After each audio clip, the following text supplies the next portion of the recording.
Good morning, good morning. Another day, another life mga kaibigan. Ito nga pala ako sa kwarto ko. Ayun o, yung paligid ko. Every morning nakikita ko siya. Ayun, na-appreciate ko na yung binigay ni Lord sa akin. Pero mas may na-appreciate ako ng gagawin natin. Alam niyo kung ano? Bigla akong nagising ng maaga. Kasi syempre, harvest time tayo.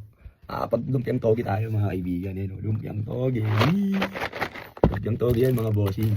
Gagawa tayo ng lumpiang togi. Ito pa isa. Harvest time mga bossing. Harvest time. Whoop, harvest time mga bossing. Okay, thank you Lord. Push ako. Harvest time na tayo mga kaibigan. Hey, harvest time. 2 bucks yan bossing. 2 bucks. Yun pa isa ka boss. Harvest time na tayo. Para mapaglumpiyang togi na tayo mga kaibigan.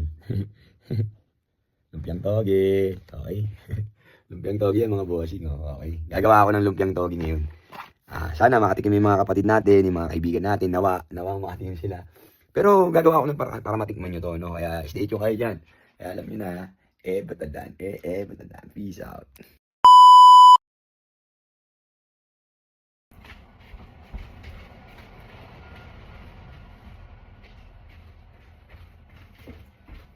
Ang togi. Uy, togi na, oh. Pwede na nga. Uy, nandiyan pala kayo. Hello, good morning. Good morning sa inyo dyan. Ingat kayo dyan palagi, kung nasan kayo. Ito, meron na naman tayong gagawin project ngayon. Harvest time tayo ng togi, mga kaibigan. Harvest time. Dalawa po yan, dalawang bars. Dalawang bars. Parang rapper ka, boss, ha? Rapper ka ba?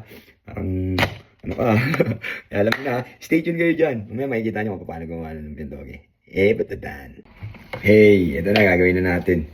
Harvestin na natin, mga bossing. Ito lang pag-harvest niyan, mga bossing, ha? Baka wala kayong time. Harvestin nyo, tanggalin nyo ng ugat. Hindi, yan yung ano eh. Pero yung iba hindi na tinatanggal yung ugat eh.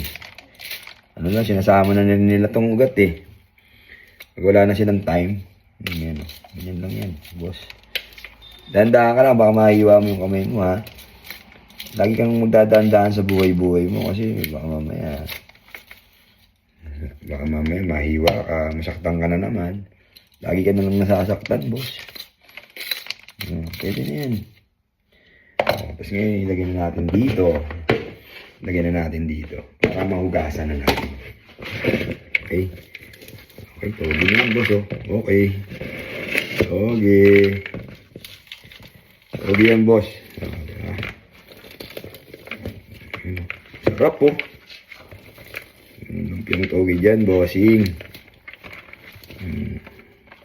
Itong lagayan na to, talagang dinala ko to dito, galing to sa Pilipinas. Actually, may nabibili naman dito, pero hindi ganito.